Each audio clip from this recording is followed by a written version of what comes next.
They sleep, eat, and do their business all on water, waving side by side. The people go about their business moving through narrow waterways on a small boat, and the place has everything people need.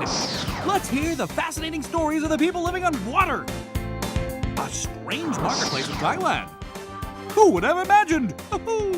4 times a day, something happens in the marketplace. We visited the marketplace to find what it is, and we'll tell you the hidden truth behind the place.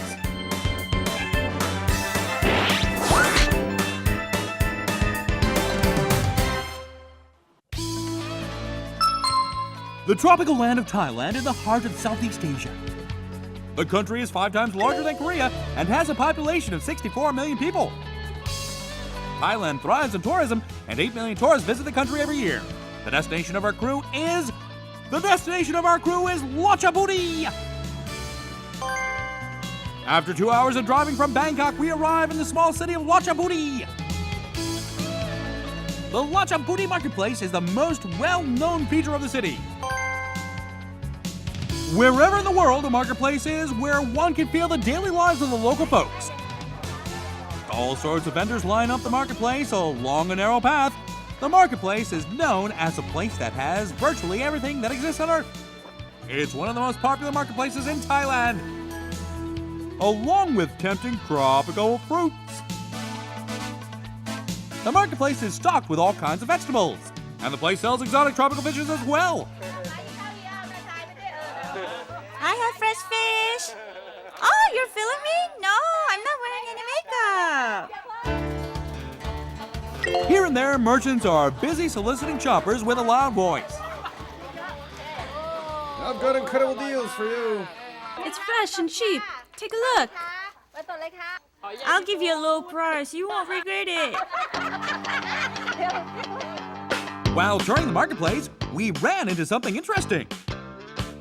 The papers looked familiar, and as it turned out, they were lottery tickets. Buy my tickets and get rich. As in other countries, ordinary folks here also dream of winning the lottery. Sponsored by the Thai government, the lottery is very popular. The Thai people love to play the lottery more than any other people in the world. And everywhere you go, there's always a lottery ticket seller. If you buy from me, you'll surely win. You'll be the first prize winner. First prize. First prize. People all around the world dream of becoming rich at once with a stroke of good luck. You want 3 tickets today? Yes, pick me good ones. She's a regular customer who buys lottery tickets every week. I live for the lottery. It doesn't have to be first prize. I just wish I could win something. Right at that moment, something strange is afoot in the air. For some reason, all the merchants take their goods inside the stores and remove their tents. It seems all of the merchants are closing their business for the day without an exception. What's going on here? It'll soon rush in. It's rushing in. What are you talking about? Go on, it's coming. It's dangerous to be standing there. It's coming. Come here, hurry. Come on. Hey, mister, come here quickly. Look, you'll get yourself killed. After urgent warnings, we turned around to see what the fuss was all about. And unbelievably, there was a train coming our way. Oh my God! The train passes right through the middle of the marketplace. This amazing scene is repeated 4 times every day. Excuse me, but was that really a train? Sure, you just saw a train running through here. What's more surprising is the people's reaction. No one seems to think of it as a big deal. It happens every day. It's nothing to be scared of. It's no big deal. As it turned out, the marketplace had been formed around the rail track.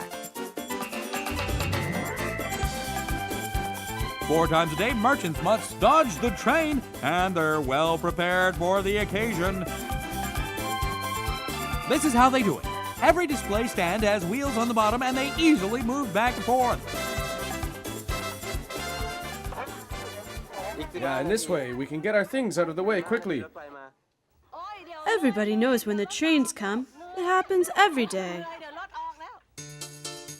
Now it's time for another train. People push back their display stands back into their shops. And fold tents. Their goods are moved out of the way with lightning speed. And a rail track appears.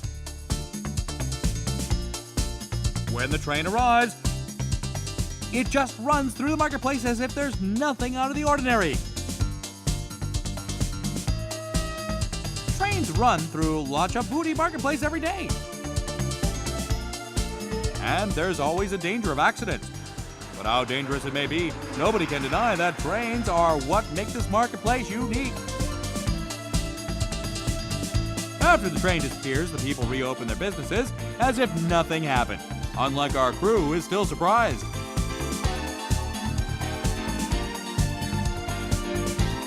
And the Lachapudi Market returns to business as usual. It's part of our lives. We don't have any problem with trains running through here. That's just how we live. The second marketplace we visited was Damyeon Sadyak Water Marketplace. It's located 100 kilometers away from Bangkok. It's a marketplace established on water. It's the largest water market in Thailand with an old title of Venice of the East. Looks like tourists are very much intrigued by the people who live and do their business on water, and they are busy themselves with taking pictures. Folks at the marketplace are skilled boaters, since the boat is their only way of traveling. Some of the waterways are merchants moving their goods on a boat, and some are tourists. The marketplace is popular with tourists who visit Thailand. What do you think of this place? It's a fascinating place. Boating is fun too. I say this is a happy place. Beginning from early morning of 6 a.m., avoiding the heat of the day, boats crowd the narrow waterways of Damyeon Sadyak. In the waterways, some boats stand out more than others. Their boats are laden with fruits. Freshly picked fruits of one of the Damyeon Sadyak's main attractions. Oh, it's smooth and delicious. And there's a man on a boat who sells coconut juice.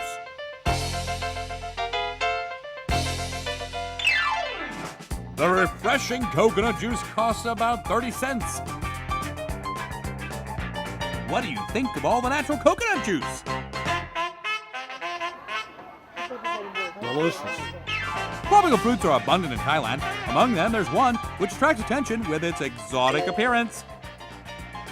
The red round-shaped fruit is Lizzie. It tastes very refreshing and has a lot of juice inside. I've been selling this fruit for 10 years. Yes, I have delicious lychees. Try them, they're delicious. He's doing great business today. I want to buy some lychees. The seller passes Lizzie's in paper bags, and a bag full of Lizzie's costs only $1.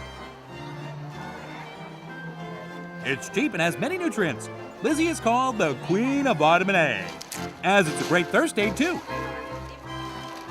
Buyers come one after another. Wow, today must be his lucky day. The seller is doing a wonderful business.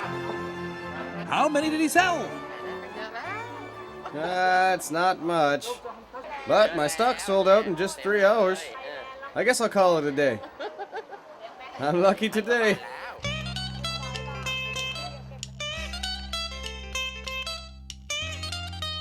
Thailand has a well-developed food culture and is famous for its variety of street snacks. And that's also true in this water marketplace. Where there are people, there is food, of course. We were told that Damyeon Sadyak has a very special delicacy to offer. All tables are filled with people who came to taste the delicacy. What is it? I always have it when I'm here. The delicacy is none other than the rice noodle. Prepared on a boat, rice noodles are the favorite of Damyeon Sadyak visitors. Let's see how the rice noodle called Senmi is made. Uncooked rice noodles are parboiled in meat soup, and then a variety of supplements are added. People can choose the seasoning and sauce for their own bowl. Depending on the noodles and materials used, send me has a total of 15 variations. Finally, meat soup is poured on the noodles. This is what makes senmi so good. She sprinkles plenty of sesames. This is the famous senmi of Damnyan Sadak. This is what everybody doesn't forget to eat before leaving the water marketplace. Here is Senmi, the rice noodle. Look at her. She's having a feast, and we're getting hungry just looking at her. Lady, please tell us how it is. It's wonderful, delicious.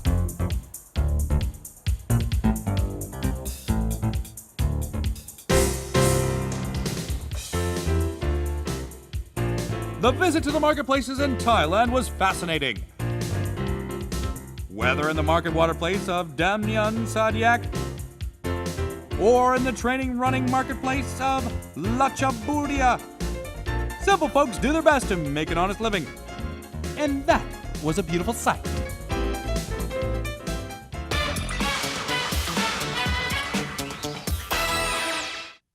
The cobalt blue sea and bright sandy beaches. But in tropical lands around the globe, there's something more. It has great taste, and every part of it can be used for a worthy purpose. It's the symbol of tropical lands, the coconut. It can turn into a cool drink in hot weather, or it can be used to make delicious dishes.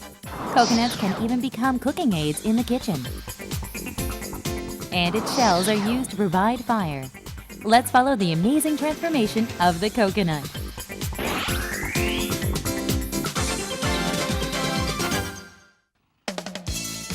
Along with beautiful beaches and fresh air, tropical lands around the globe have something more to offer. All kinds of tropical fruits are always tempting to tourists. One bite is enough for them to feel the charm of the tropics. Of these tropical fruits, the coconut is the best. In the tropics of Southeast Asia, the most common vegetation is the coconut tree. This is a beach in one such place that there must be something interesting happening. People are looking at the coconut tree with keen interest. Oh, there's gifts up there. I'll bring them to you. Oh, he means coconuts. The man climbs the tree with great ease as if he were a monkey. He reaches the top of the tree in a blink. Coconut trees are 10 to 30 meters tall, but since coconut shells are rock hard, there's no worry about them breaking even if thrown from the top of the tree. No, the man even performs a monkey act for the onlookers. Don't I look cool? The man finishes his climb down with a nice little stunt and a big smile. Of course, tourists get to taste the coconuts right on the spot. The top part of the coconut is soft. You cut a hole here like this and drink the juice inside. Here, try it. What does it taste like? It's so big, my belly would blow up. Oh, it's not as good as I expected. It'll be good when I'm thirsty. Meanwhile, coconut milk is used in preparing a variety of great cuisines.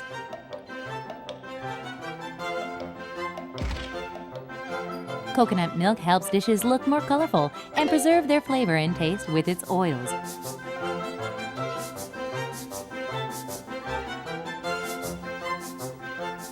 It's also good for health since it's high in vitamin and proteins. Then how do we make coconut milk? First, you scrape off the white coconut flesh. After that, add a bit of water to the flesh. And then squeeze the flesh with your hands to get the coconut milk. Coconut milk is sold in grocery stores in the form of powder. But people prefer to use traditional method of obtaining the milk. Coconut milk is something that a great cook can't do without. I'm going to make a dish with coconut milk. Okay, let's see. First, he fries onions and garlic on a hot pan. He next adds chunks of squid meat and tuna with a bit of salt.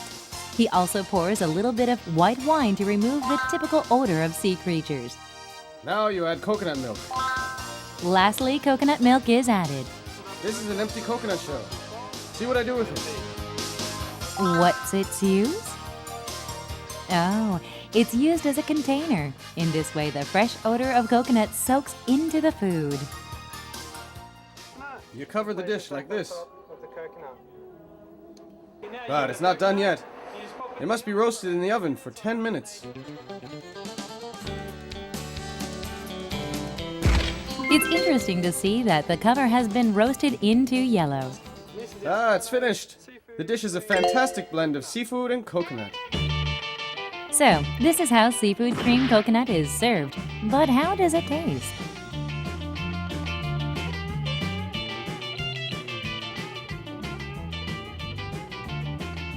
Do you like it? I like the container. And maybe because of the milk, it tastes very soft.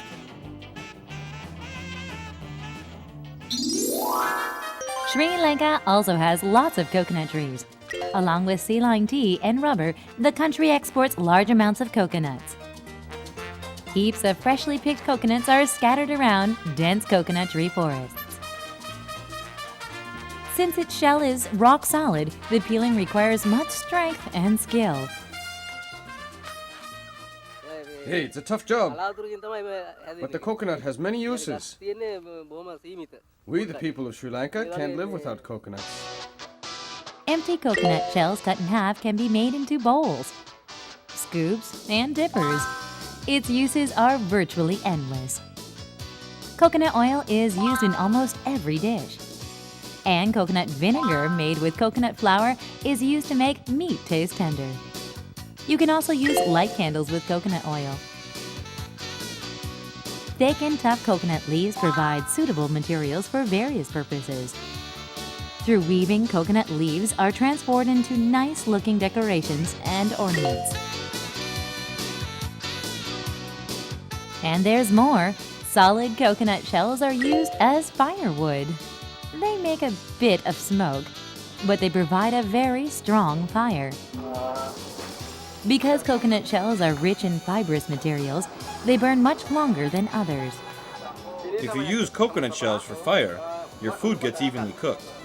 Truly, the coconut has many uses. Let's meet another transformation of the coconut.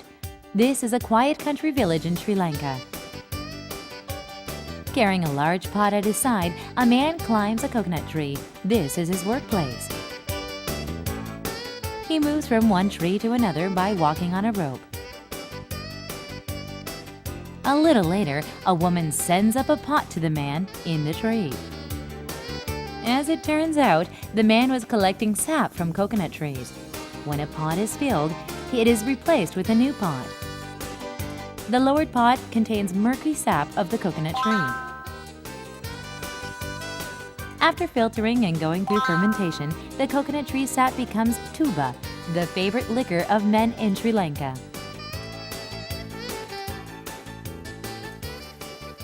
It doesn't have a great taste. And is weak in alcohol, but it gives you a subtle buzz. That's what I like about it. Coconut tree sap is used as a cooking ingredient. I'll show you how. After filtering, the sap is boiled for long hours, and then it becomes sweet and sticky.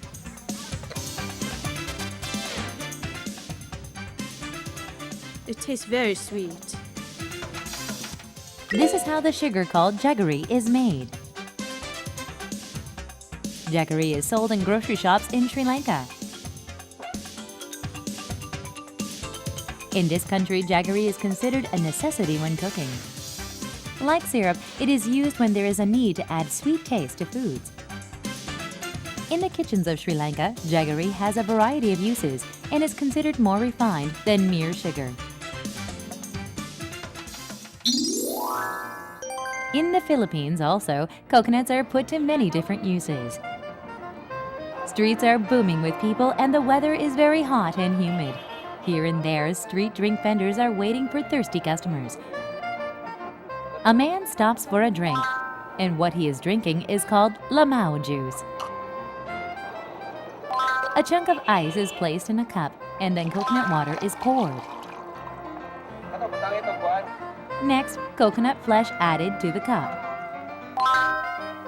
Lastly, plenty of sugar and cream is mixed in the drink. People can enjoy a cold drink and coconut flesh at the same time. Here's your lamao juice. Try it, it's really good. Oh, it's really refreshing. This is a bakery, and it's booming with customers inside and out. This place is really famous. They've got something so delicious. You'll love it too. The thing the man is talking about is buko pie, and the people are in love with it. As you can see here, buko means coconut in our language. Buko pies are made with coconut flesh. Cleansed, coconut flesh is cut into suitable sizes. And bits of dough are spread with a rod. After dough spreads are made to fit on a round tray, plenty of coconut flesh is placed, and then a mixture of sauce of egg and sugar is poured and covered with toppings. A last touch is added by spreading egg yolk on the topping. Yeah, all we have to do now is bake it. The pies are baked in the oven for 15 minutes. And now we have the famous buko pie of the Philippines. It's soft and crispy, and the pie represents how coconut can be used to make a great fare. It's so famous that even out-of-towners come to the bakery to get their buko pie. Once you taste it, you can never forget it. It's a delicacy. When you visit the Philippines, don't forget to try buko pie. The coconut is a hidden jewel of the tropics and a gift from God. Coconuts make people's lives richer in so many ways. It has been with us for a very long time, and its transformation will continue to take place.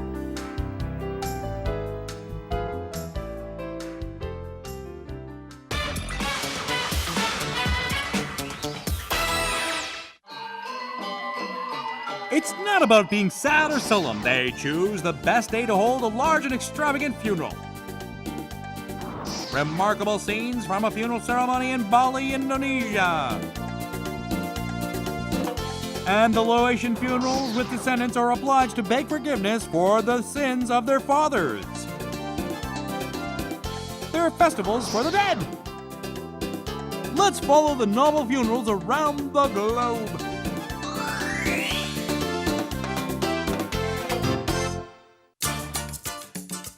A small island in Indonesia, Bali, it's a land of festivals. There's always some sort of festival going on in Bali. Influenced by Hindu culture, the people hold countless festivals to scare off demons and to pray for their welfare. Of all the ritual festivals in Bali, the most extravagant ones are the funerals. According to their traditional religious belief, death is not an end but a new beginning in the next world. For them, death is something to be celebrated and not something that should be bemoaned in solemnity. Throughout the funeral, lighthearted gamelan is played and people sing songs of blessings instead of mourning a grief. But there's more, and the extravagant and loud funeral of Bali has not yet started. They carefully choose the best day for a funeral in advance and make preparations for months. Since a funeral costs so much money, rather poor people keep their deceased in some makeshift place until a lavish funeral of another person is held and have the funeral together. When the coffin appears, the tone of gamelan gets even lighter. A luxuriously decorated golden death carriage waits for the coffin to be placed in it. Beside the procession of funeral guests, no less than 100 men bear the death carriage. Here, this is for you. I'm just asking him to take good care of the death carriage. This is a kind of consideration on the son's part for his departing father. The funeral procession looks like some sort of joyful parade. To people who are unfamiliar with Bali's funeral culture, it's truly a remarkable scene, and they make sure to get it on their camera. I don't know what to say. I thought they were having a festival. I can't believe that's a funeral procession. Everybody pours out onto the street to see the deceased off. The jolly mood of the crowd makes it all too real that the deceased is beginning a new life in the next world. At that moment, a man carrying a long pole hurries to the front of the procession. Who is he? Without me, the death carriage can't pass. The man pushes up electric wires with his pole for the funeral procession. Because of electric wires, the 5-meter tall death carriage can't proceed without the man's service. It's a unique scene that can only be seen in Bali.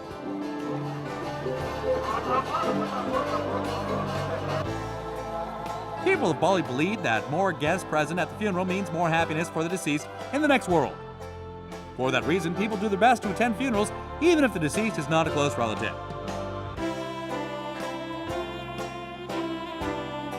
Following Hindu tradition, the body of the deceased is cremated.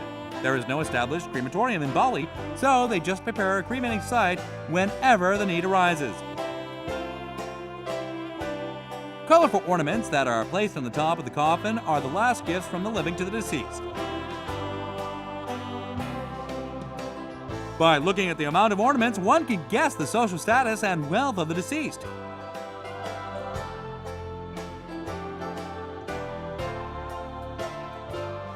At last, a fire is lit and guests present at the site pray for happiness of the deceased in the next world.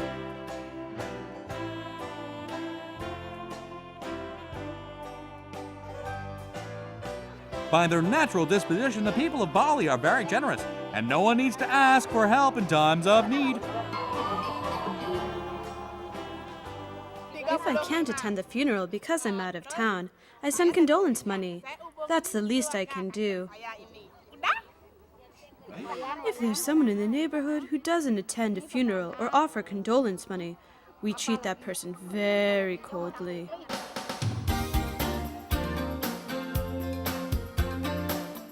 While the cremation is in progress, guests gather around in groups of 3 and 4 and share their lunch. Prepared in a variety of shapes and sizes, a funeral lunch consists of steamed coconut wrapped in coconut leaves. This one is wrapped in coconut leaves, and this one looks like a cake. This one is in a shell shape. We prepare varieties so that the guests can choose what they eat. Throughout lunchtime, Gamulan is played without a pause. Some people begin to play a traditional card game called Senpi. Looks like the game is played for real high stakes. What are you doing, reading my hand? After 2 hours, only ashes are left on the pyre. They collect the remains and wrap them in a white sheet. They're preparing the second part of the funeral.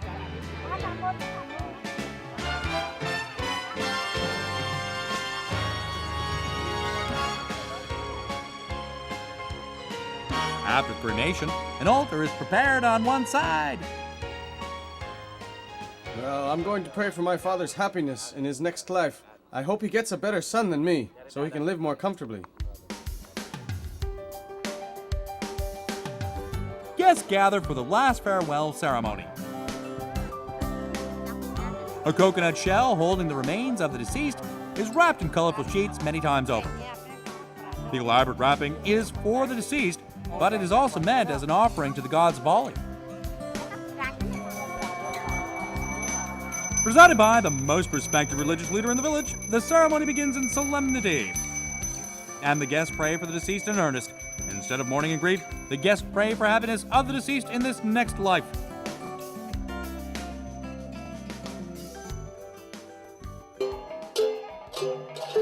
Once more, Gamulan is played, and it's a sign that the funeral procession is on the move again.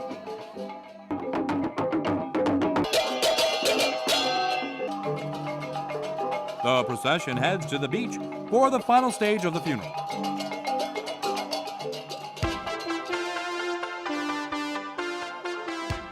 The people of Bali believe they were born out of the sea and that the body of their deceased ought to be returned to the place of their birth. The remains of the deceased are sent back to the sea, and the guests bid one last farewell.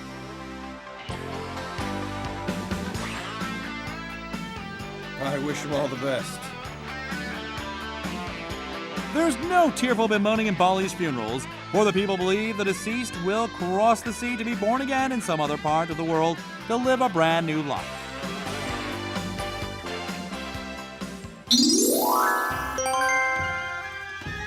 Then let's see what kind of funeral Laotians have. 95% of Laotians are Buddhist, and the religion plays a central role in their daily lives. Every aspect of their culture and custom is closely linked with Buddhism. After 30 minutes of driving from the capital city, Vientiane, we arrived in a small country village. As we entered the village, we were told that it was a special day for the village. The first thing we saw was a group of young boys getting their heads shaved. Strangely, the barber even shaves the boys' eyebrows. But the boys remained quiet without complaint. As it turned out, the head shaving was part of the preparation for the funeral. It's the Laotian custom for young boys of a clan to get their head shaven when a senior member of the clan dies. But they're only children and do not yet fully understand what death means. They just go about their usual business of playing around and having fun. However, in Laotian funerals, the role of young boys is a crucial one. After the funeral, these boys are supposed to stay in the temple from a week to 3 years. The custom is meant to beg forgiveness for the sins of the deceased. That's what young boys of the clan are obliged to do according to our Buddhist tradition. In the backyard, women prepare funeral fares. They're more sumptuous than the ones we saw in Bali. Excuse me, lady, do you have some spicy beef soup? We don't eat that kind of stuff around here. We like our food simple and plain. Anyway, where is badak? Contained in the small pot is a sort of salted seasoning called badak, and it is used in preparing traditional Laotian fares. I need this for cooking meat dishes. Badak is one of the basic seasoning for traditional Laotian fares. The ladies are preparing a fare called ukshin. It's made of pork and vegetables, and in the last stage of making, peppermint leaves are added to remove unsavory odors. It's one of the favorite dishes of Laotian people. Another fare is in the making. It's a mushroom soup called kanyet. Also, tomatoes, scallions, and herbs are added to the soup. The soup is said to have a refreshing taste.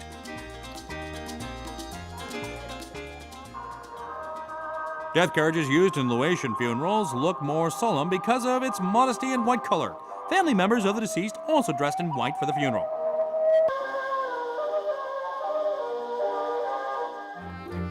Following Buddhist custom, the body of the deceased is cremated in a communal cremation site. Guests come to the site to pay condolences and to pray for the deceased.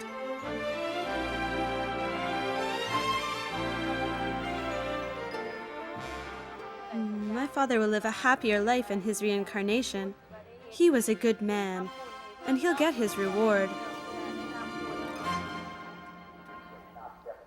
The string is said to symbolize ties the deceased had in his life.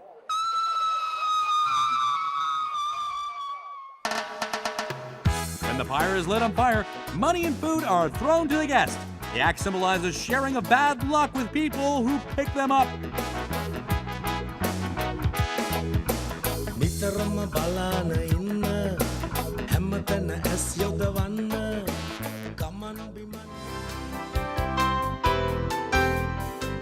To the people of Bali and Laos, death doesn't mean the end, but a new beginning. Through various rituals and practices, they make their funeral a gate of blessings to the next life for the deceased.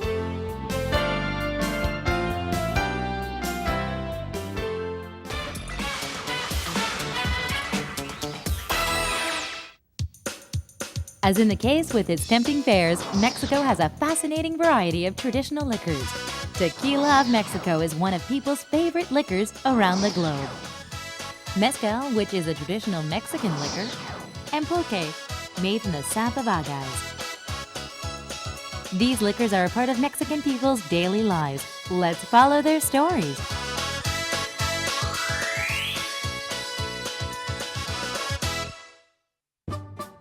Mexico in Central America is located 2,000 kilometers above sea level on a high plateau region. Mexico is the 13th largest country in the world. The country is 9 times larger than the Korean Peninsula. Of its 150 million inhabitants, about 50% are mestizos, who are a mixed race of Spanish people and native Indians. It's 9 o'clock in the evening in Garibaldi Square. This is the place to be for people who want to experience Mexican nightlife. In the square, people can meet mariachis. Mariachis receive payment and play music requested by their customers. There are tens of mariachi teams working in the square. Also, there are many mariachi cafes and restaurants around the square. Among them, the most popular one is Tinamba. Befitting its fame, its hall is filled with music played by mariachis. I feel really happy to be here. The music and drinks are all great. Tinamba is a popular tourist spot where patrons can mingle with world-famous Mexican mariachis. Tinamba was opened in 1925 and has 80 years of history. I started working here when I was 18 years old. This is my 30th year working in Tinamba. Here's your tequila. This establishment is famous for its tequilas, and here patrons can enjoy the world-famous Mexican export to their heart's content.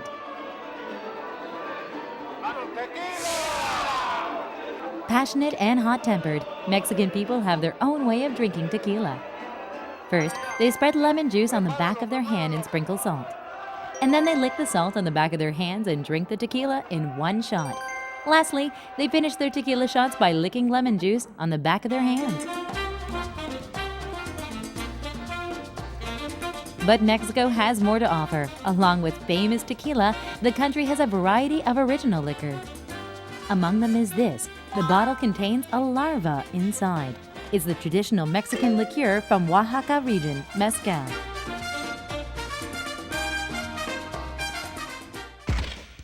Wherever in Mexico, the most common vegetation is the cactus. All over Mexico, there are about 200 specimens of wild cactus growing. Some are tall, and some are short and round. All cactuses vary in size and shape. Red color cactuses, tuna and sweet taste, and very popular. Palm cactus is also a favorite cooking material for Mexican people. Meanwhile, there's vegetation as common as cactus in Mexico. It's the agave. Called dragon tongue plant in Korea because of its shape, it has large and thick leaves. Some even grow taller than adult males. Driving southeast from Mexico City for 6 hours, we arrive at Oaxaca. It's the home of the famous liqueur, mezcal. Driving another 40 minutes from the city, we arrive at a mezcal factory with 100 years of history. In order to learn how mezcal is made, one needs to see agaves first. When we arrive at the scene, employees were busy cutting the leaves of agaves.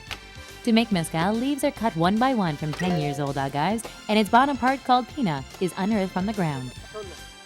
It's a tough job since you have to do everything with your hands. Beside the job of cutting leaves, loading heavy pina onto the truck is also a very difficult task.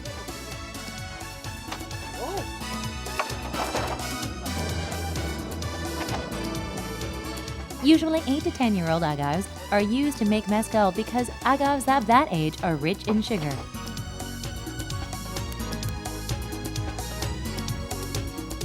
The owner of the factory hacks the pina with an axe. With a couple of strikes, the pina splits in half. Pina looks similar to the pineapple, even in its content. It has a similar taste to pineapple. It's sweet and delicious. By the way, what are these? You have to roast them. That's the most important process in the making of mezcal. It takes quite a bit of time. Buried in soil, pina is roasted on volcanic rocks and wood for 4 to 5 days. while roasted pina has yellow color and smells like sweet potato.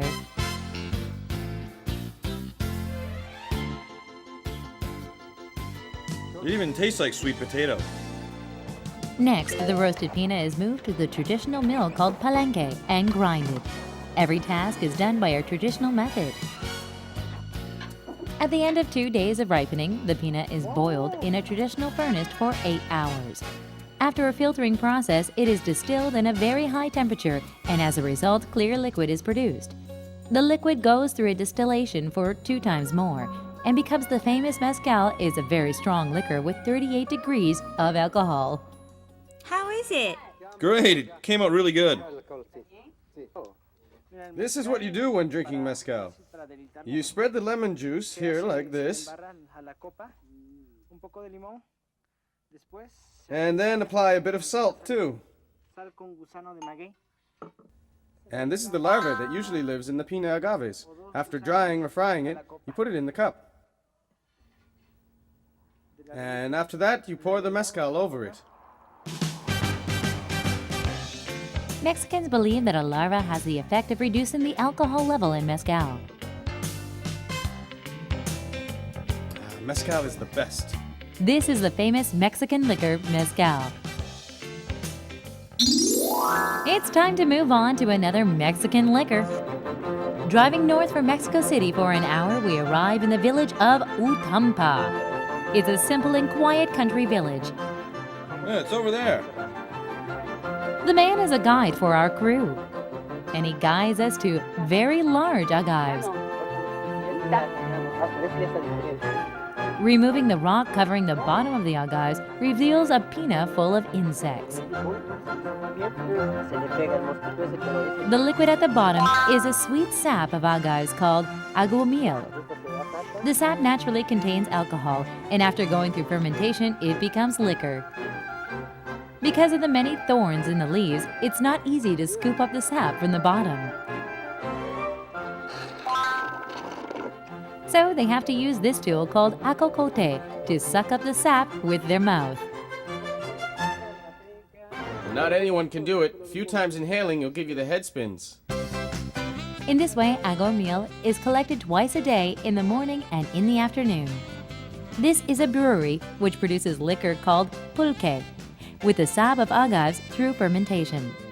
Collected aguamiel automatically undergoes fermentation in 3 to 4 days. It has a similar look and taste to Korean makgeolli. I don't add anything here. I just let it undergo fermentation. In order to make quality pulque, it's advised to taste aguamiel in fermentation once or twice each day. After a few more days in this state, I just sell it to bars. Tastes pretty good. This is a pulque bar in Mexico City. It's still midday, but the place is already buzzing with patrons who came to drink pulque. Opened in 1942, this is a famous establishment beloved by plain folks. As a glass of pulque costs only 80 cents, it is beloved by the people, and believe it or not, the liquor is reputed to be the very good for increasing stamina. Well, the more I drink, the more I become fond of it. A glass is enough to regain strength. For some first-timers, pulque is not an easy liquor to swallow because of its odd taste. That's why there's a variation of pulque called curado. It's pulque added with fruits and nuts. This one is oat flavor. This one's peanut flavor, fig flavor, pineapple, lemon. Pulque has a gluey quality, and there's some fun in getting pulque in a glass. Not only do patrons drink pulque here, but they also get to enjoy some pulque tricks. I've been working here so long, but the trick just came to me.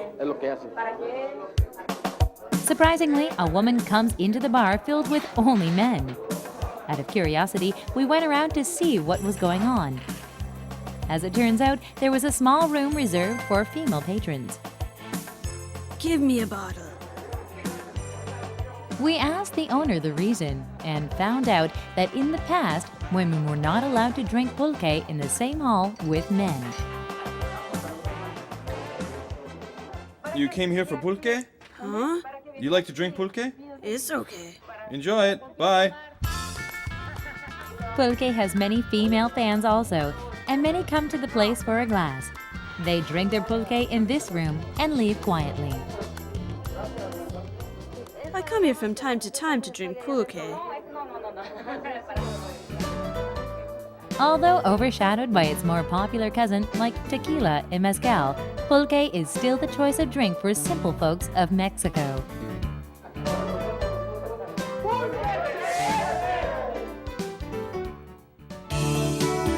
Ingenious liquors of Mexico. They are part of the Mexicans' daily lives. The diverse traditional liquors of Mexico all reflect the wisdom and industry of hard-working Mexican people and their culture.